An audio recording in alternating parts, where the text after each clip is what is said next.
નમસ્કાર વહાલા વિદ્યાર્થી મિત્રો, આજે આપણે ધોરણ 8 વિષય સામાજિક વિજ્ઞાન પાઠ 4 અંગ્રેજ સમયના શહેરો, ગૃહ ઉદ્યોગો અને ઉદ્યોગો કે જેમનું સંપૂર્ણ સ્વાધ્યાય પોથીનું સોલ્યુશન જોઈશું.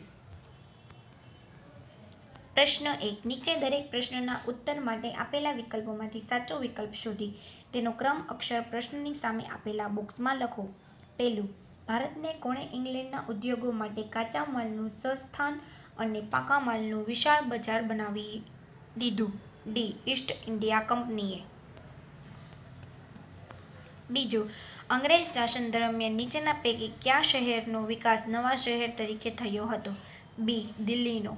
ત્રીજું, નીચેના પૈકી કયા શહેરનો મહાનગર તરીકે વિકાસ થયો? એ. મુંબઈનો. ચોથું, નીચેના પૈકી કયું શહેર પહેલા ટાપુ હતો? સી. મુંબઈ. પાંચમું, અંગ્રેજોના સમયના એવા કયા શહેરો છે કે જ્યાં અંગ્રેજોએ પહેલા કિલ્લો બાંધ્યો હોય કે વસાહત ઊભી કરી હોય અને આજે તે મહાનગરો હોય? સી. કોલકાતા અને ચેન્નઈ. છઠ્ઠું, બ્રિટિશ રાજવીને મુંબઈ ટાપુ દહેજમાં કોણે આપ્યો હતો? બી. પોર્ટુગીઝોએ. સાતમું, ઈસ્ટ ઇન્ડિયા કંપનીએ કોની પાસેથી મુંબઈ ટાપુ ભાડે લીધો હતો? એ. બ્રિટનના સમ્રાટ પાસેથી. આઠમું, નીચેના પૈકી કયું શહેર ભારતનું આજનું ઔદ્યોગિક અને વાણિજ્ય કેન્દ્ર ગણાય છે? ડી. મુંબઈ. નવમું, નીચેના પૈકી કયું શહેર આંતરરાષ્ટ્રીય બંદર હતું? સી. સુરત. 10મું, ઈસવીસન 1640માં અંગ્રેજોએ મદ્રાસ પાસે કઈ કોઠી સ્થાપી હતી? સી. ફોર્ટ સેન્ટ જ્યોર્જની. 11મું, ફોર્ટ વિલિયમ કિલ્લો પાછળથી કયા શહેર તરીકે વિકાસ પામ્યો હતો? ડી. કોલકાતા. 12મું, અંગ્રેજોએ સ્થાપેલા ફોર્ટ સેન્ટ જ્યોર્જની આસપાસ આજનું કયું શહેર બન્યું? એ. ચેન્નઈ. 13મું, નીચેના પૈકી કયું શહેર ભારતની રાજધાની છે? સી. દિલ્હી. 14મું, ભારતમાં એવું કયું શહેર છે કે જે મુસ્લિમ સલ્તનત, મુઘલ યુગ, અંગ્રેજ શાસન અને વર્તમાન સમયમાં દેશનું પાટનગર હોય? એ. દિલ્હી. 15મું, અંગ્રેજોએ ઈસવીસન 1911માં કયા શહેરને પોતાની રાજધાની બનાવી? એ. દિલ્હીને. 16મું, આધુનિક નવી દિલ્હીની ડિઝાઇન કયા સ્થપતિઓએ તૈયાર કરી હતી? બી. એડવર્ડ લુટિયન અને હર્બર્ટ બેકરે. 17મું, વર્તમાન રાષ્ટ્રપતિ ભવન કયા નામે ઓળખાતું હતું? ડી. Viceroy house. 18, ભારતના કારીગરો કયા ફૂલોનો ઉપયોગ કરીને કપડાને રંગવાનું કામ કરતા હતા? એ. કેસુડાના. 19, નીચેની ઇમારતો પૈકી કઈ ઇમારત નવી દિલ્હીમાં આવેલી હતી? ડી. Gateway of India. 20, ગુજરાતમાં સૌપ્રથમ સુતરાઉ કાપડની મિલ સ્થાપનાર કોણ હતા? બી. રણછોડદાસ રેડિયાવાળા. 21, ભારતમાં સૌપ્રથમ લોખંડનું કારખાનું ક્યાં સ્થપાયું હતું? એ. જમશેદપુર ખાંચીમાં. 22મું, કયા શહેરને ભારતનું માન્ચેસ્ટર કહેવામાં આવતું? એ. અમદાવાદને. 23, સ્વતંત્ર ચળવળ દરમિયાન સ્વદેશી આંદોલન કોણે શરૂ કર્યું? સી. મહાત્મા ગાંધીએ. 24મું, કઈ સંસ્થાની સ્થાપના થવાથી ભારતમાં લોખંડ પોલાદ ઉદ્યોગને નવી દિશા મળી હતી? Indian institute of science.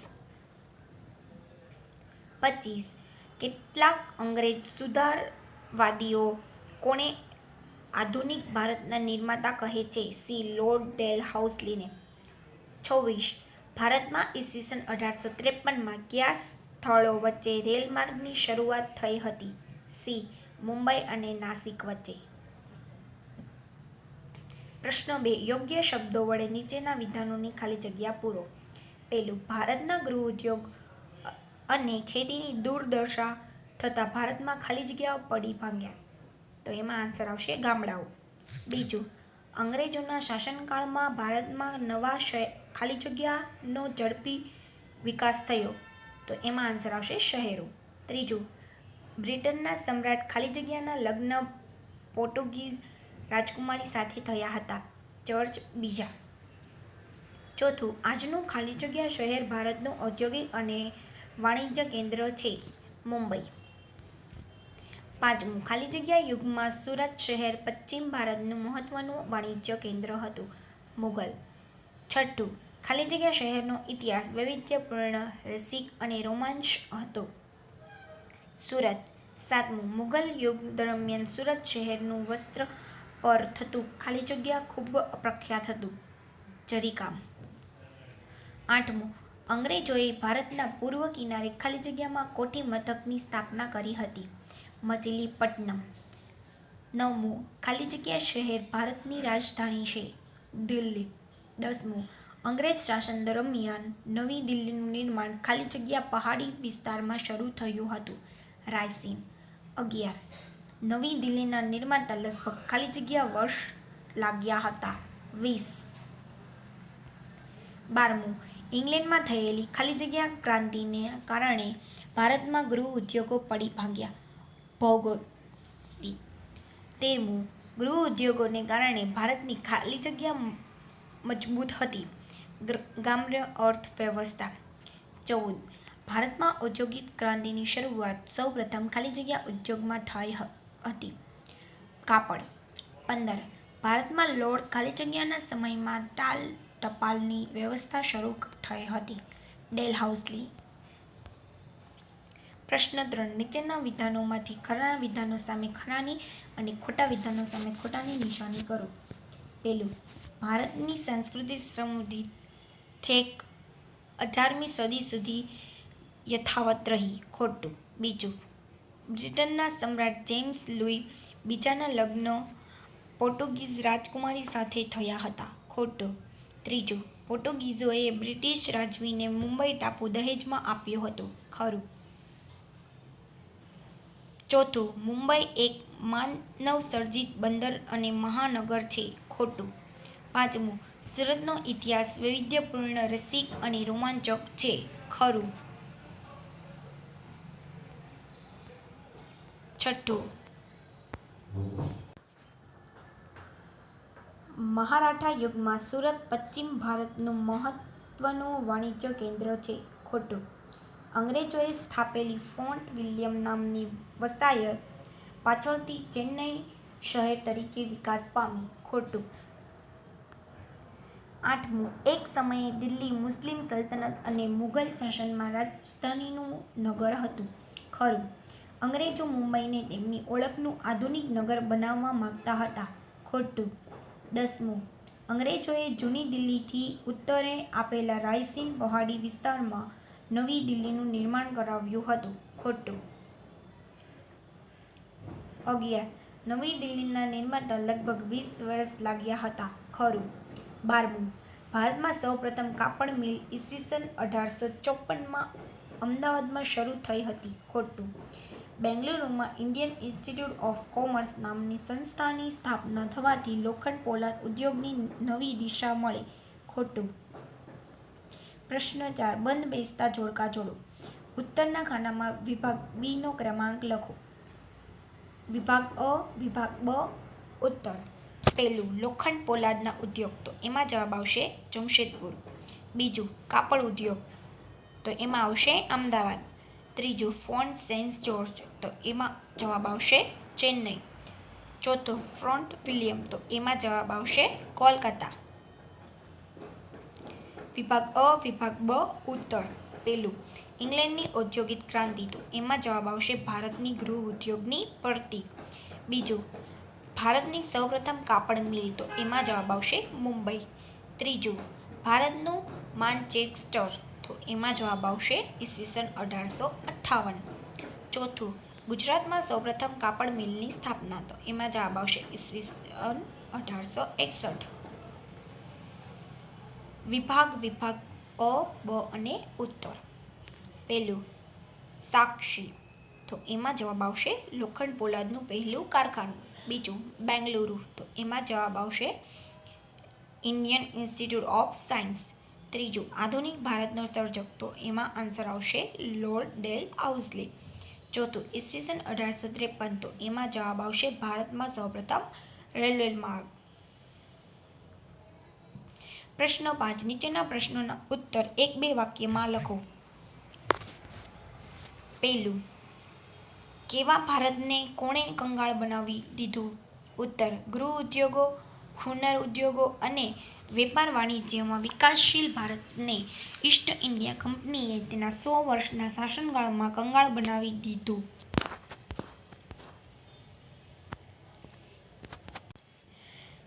બીજું, અંગ્રેજ શાસનમાં ભારતના ગૃહ ઉદ્યોગો અને ખેતીની દુર્દશા શાથી થઈ? ઉત્તર, અંગ્રેજ કંપનીએ ભારતને ઇંગ્લેન્ડના ઉદ્યોગો માટે કાચા માલનું ઉત્પાદન કરતું સંસ્થાન અને તૈયાર માલ વેચવાનું વિશાળ બજાર બનાવ્યું. આથી ભારતના ગૃહ ઉદ્યોગો અને ખેતીની દુર્દશા થઈ. ત્રીજું, ભારતના ગામડા શાથી પડી ભાગ્યા? ઉત્તર, ભારતના ગૃહ ઉદ્યોગો અને ખેતીની દુર્દશા થતાં ભારતના ગામડા ભાંગી પડ્યા. ચોથું, ભારતમાં નવા શહેરોનો વિકાસ શાથી થયો હતો? ઉત્તર, ભારતમાં અંગ્રેજ શાસન દરમિયાન ઉદ્યોગો, વેપાર, વહીવટ જેવી જરૂરિયાતો ઊભી થતાં ભારતમાં નવા શહેરો વિકાસ થયો હતો. પાંચમું, ઈસ્ટ ઇન્ડિયા કંપનીએ કોની પાસેથી કયા દરે મુંબઈ ટાપુ ભાડે લીધો હતો? ઉત્તર, ઈસ્ટ ઇન્ડિયા કંપનીએ બ્રિટિશના રાજા પાસેથી માત્ર 10 પાઉન્ડના દરે મુંબઈ ટાપુ ભાડે લીધો હતો. છઠ્ઠું, અંગ્રેજ શાસન દરમિયાન વિકાસ પામેલ કોઈપણ 3 શહેરના નામ જણાવો. ઉત્તર, અંગ્રેજ શાસન દરમિયાન વિકાસ પામેલા 3 શહેરોના નામ આ પ્રમાણે છે. પહેલું કોલકાતા, બીજું ચેન્નઈ અને ત્રીજું મુંબઈ. સાતમું, ઈસ્ટ ઇન્ડિયા કંપનીએ મુંબઈ ટાપુનો કેવો વિકાસ કર્યો? ઉત્તર, ઈસ્ટ ઇન્ડિયા કંપનીએ મુંબઈ ટાપુનો કુદરતી બંદર અને ઔદ્યોગિક શહેર તરીકે વિકાસ કર્યો. આઠમું, મુગલ યુગમાં સુરતનો કેવો વિકાસ થયો હતો? ઉત્તર, મુગલ યુગમાં પશ્ચિમ ભારતના વેપારના એક મહત્વ વાણિજ્ય કેન્દ્ર તરીકે સુરતનો વિકાસ થયો હતો. 19. 17મી સદીમાં સુરતમાં કોના કોના કારખાના અને માલ ગોદામો હતા? ઉત્તર, 17મી સદીમાં સુરતમાં પોર્ટુગીઝો, ફિરંગીઓ, ડચો અને અંગ્રેજો કારખાના અને માલ ગોદામનો હતો. 10. અંગ્રેજોએ સ્થાપેલા કયા વેપારી મથકો આધુનિક ભારતમાં મહાનગરો બન્યા છે? ઉત્તર, અંગ્રેજોએ સ્થાપેલા મુંબઈ, ચેન્નઈ અને કોલકાતા વેપારી મથકો આધુનિક ભારતમાં મહાનગરો બન્યા છે. 11. મધ્યયુગ દરમિયાન દિલ્હી કોની રાજધાનીનું નગર હતું? ઉત્તર, મધ્યયુગ દરમિયાન દિલ્હી સલ્તનત અને મુઘલ શાસકોનું રાજધાનીનું નગર હતું. 12. અંગ્રેજો દિલ્હીને શું બનાવવા માંગતા હતા? ઉત્તર, અંગ્રેજો દિલ્હીને તેમનું ઓળખનું આધુનિક શહેર બનાવવા માંગતા હતા. 13. નવી દિલ્હીનું નિર્માણ અંગ્રેજ કાળમાં કયા પહાડી વિસ્તારમાં થયું હતું? ઉત્તર, અંગ્રેજ કાળમાં નવી દિલ્હીનું નિર્માણ જૂની દિલ્હીથી દક્ષિણમાં આવેલા રાયસીન પહાડી વિસ્તારમાં શરૂ થયું હતું. 14. નવી દિલ્હીમાં કઈ કઈ યાદગાર ઇમારતોનું નિર્માણ કરવામાં આવ્યું? ઉત્તર, નવી દિલ્હીમાં વાઇસરોય હાઉસ, હાલનું રાષ્ટ્રપ્રમુખ ભવન, સચિવાલય, સંસદ ભવન, સરકારી વહીવટનું ઇમારતો વગેરે યાદગાર ઇમારતોનું અને રાજપથ માર્ગનું નિર્માણ કરવામાં આવ્યું. 15. અમદાવાદમાં કાપડની સૌપ્રથમ મિલ ક્યારે કોણે શરૂ કરી હતી? ઉત્તર, અમદાવાદમાં કાપડની સૌપ્રથમ મિલ 30 મે 1861ના રોજ શ્રી રણછોડલાલ છોટાલાલ રેટિયાવાળાએ શરૂ કરી હતી. 16. સ્વદેશી આંદોલનથી ભારતના કયા કયા ગૃહ ઉદ્યોગોને પ્રોત્સાહન મળ્યું? ઉત્તર, સ્વદેશી આંદોલનથી ભારતના ગ્રામોદ્યોગ, હાથાકાતર, હાથવણાટ, કુટીર ઉદ્યોગ, હુનર ઉદ્યોગો વગેરે ગૃહ ઉદ્યોગોને પ્રોત્સાહન મળ્યું. 17. ભારતમાં સૌપ્રથમ કાપડ મિલ ક્યાં શરૂ થઈ હતી? ઉત્તર, ભારતમાં સૌપ્રથમ કાપડ મિલ ઈસવીસન 1854માં મુંબઈ શહેરમાં શરૂ થઈ હતી. 18. ભારતમાં લોખંડ પોલાદનું સૌપ્રથમ કારખાનું કોણે ક્યાં સ્થાપ્યું?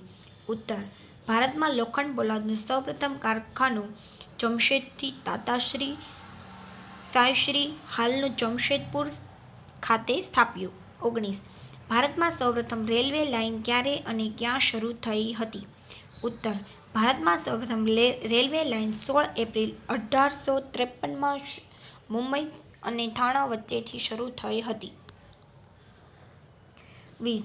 ભારતમાં કોને સમયમાં કયા ટાલ ટપાલની શરૂઆત થઈ હતી? ભારતમાં ગવર્નર જનરલ લોર્ડ ડેલહાઉસીના સમયમાં કોલકાતાની પેશાવર અને મુંબઈથી મદ્રાસ વચ્ચે તાલ ટપાલની શરૂઆત થઈ હતી. પ્રશ્ન 6. નીચેના વિધાનોના ઐતિહાસિક કારણ લખો. પહેલું. અંગ્રેજ શાસન દરમિયાન ભારતના ગૃહ ઉદ્યોગો અને હસ્તઉદ્યોગો પડી ભાંગ્યા. ઉત્તર. ઇંગ્લેન્ડમાં થયેલી ઔદ્યોગિક ક્રાંતિને લીધે ત્યાંથી મોટા પ્રમાણમાં કાપડ અને અન્ય માલ ભારત આવવા લાગ્યો. એ માલ ભારતમાં ખપાવવા માટે અંગ્રેજોએ તેના પર નામની જકાત નાખી હતી, જ્યારે ભારતમાં ઉત્પ્રદેશ થતા માલની હેરફેર પર ભારે જકાત નાખી હતી. તેથી ભારતના ગૃહ ઉદ્યોગ દ્વારા બનેલો માલ ઇંગ્લેન્ડથી આવતા માલ કરતાં મોંઘો બન્યો. આને પરિણામે ભારતના ગૃહ ઉદ્યોગો અને હસ્તઉદ્યોગો તેમની સામે હરીફાઈમાં ટકી શક્યા નહીં. ભારતના બજારોમાં ઇંગ્લેન્ડનો માલ વેચાવા લાગ્યો. આમ અંગ્રેજ શાસન દરમિયાન ભારતના ગૃહ ઉદ્યોગો અને હસ્તઉદ્યોગો પડી ભાંગ્યા. બીજું. અમદાવાદને ભારતનું માસ્ટરચેચ કેમ કહેવામાં આવતું હતું? ઉત્તર. ગ્રેટ બ્રિટનના માન્ચેસ્ટર શહેરના કાપડનો ધમધમાતા ઉદ્યોગની જેમ અમદાવાદમાં પણ કાપડનો ઉદ્યોગ ખૂબ મોટા પાયે વિકસ્યો હતો. એ સમયે અમદાવાદમાં કાપડની 106 જેટલી મિલો હતી, જેથી અમદાવાદને ભારતનું માસ્ટરચેચ કહેવામાં આવતું હતું. ત્રીજું. કેટલાક અંગ્રેજ સુધારકો કોને આધુનિક ભારતના નિર્માતા કહે છે? શા માટે? ઉત્તર. કેટલાક અંગ્રેજો સુધારકો ગવર્નર જનરલ લોર્ડ ડેલહાઉસીને આધુનિક ભારતના નિર્માતા કહે છે કારણ કે તેના સમયમાં રેલવે અને તાર ટપાલની શરૂઆત થઈ તેમજ તેને કેટલાક સામાજિક અને શિક્ષણ અંગેના સુધારા કર્યા હતા. પ્રશ્ન 7. નીચેના પ્રશ્નોના ઉત્તર લખો. પહેલું. અંગ્રેજ શાસનની શરૂઆતમાં ભારતીય ઉદ્યોગોની સ્થિતિ જણાવો. ઉત્તર. ભારતમાં સસ્તી કિંમતે ખરીદેલો કાચો માલ ઇંગ્લેન્ડ અને અન્ય યુરોપિયન દેશોમાં વેચીને બ્રિટિશ કંપનીને મોટો નફો થયો હતો. એ નફામાંથી ઇંગ્લેન્ડના ઉદ્યોગોનો વિકાસ થવા લાગ્યો. ભારતના ભોગે ઇંગ્લેન્ડને સમૃદ્ધ બનાવવા માટે અંગ્રેજોએ વિવિધ રીતરસમો અપનાવી ઈ. સ. 1818 સુધીમાં સમગ્ર ભારત પર પોતાની રાજકીય સત્તા સ્થાપી હતી.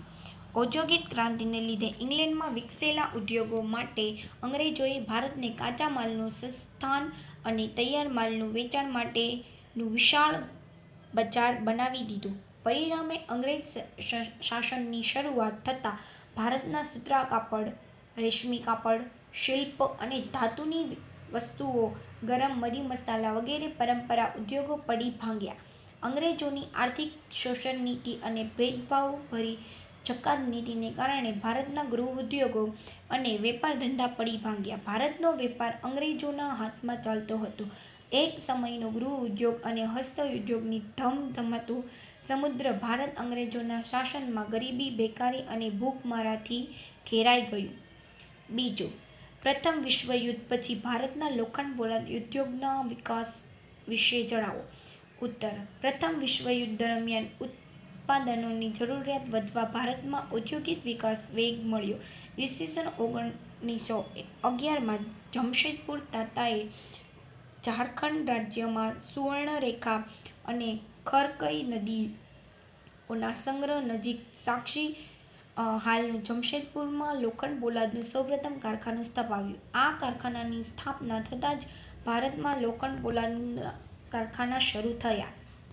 બેંગલુરુમાં ઇન્ડિયન ઇન્સ્ટિટ્યૂટ ઓફ સાયન્સ નામની સંસ્થાની સ્થાપના થતાં લોખંડ પોલાદના ઉદ્યોગોને નવી દિશા મળી હતી. લક્કી, બરહાનપુર, ભદ્રાવતી, ભિલાઈ, દુર્ગાપુર, બર્નપુર, બોકારો, રૂરકેલા, વિશાખાપટ્ટનમ, સાલેમ વગેરે સ્થળોએ લોખંડ પોલાદના કારખાના શરૂ થયા. આમ પ્રથમ વિશ્વયુદ્ધ પછી ભારતમાં ધીમે ધીમે લોખંડ પોલાદના ઉદ્યોગો વિકાસ થયો. પ્રશ્ન 8. નીચેના શહેરોનો પરિચય આપો. પહેલું, મુંબઈ. ઉત્તર. આજનું મુંબઈ શહેર પહેલા એક ટાપુ હતું.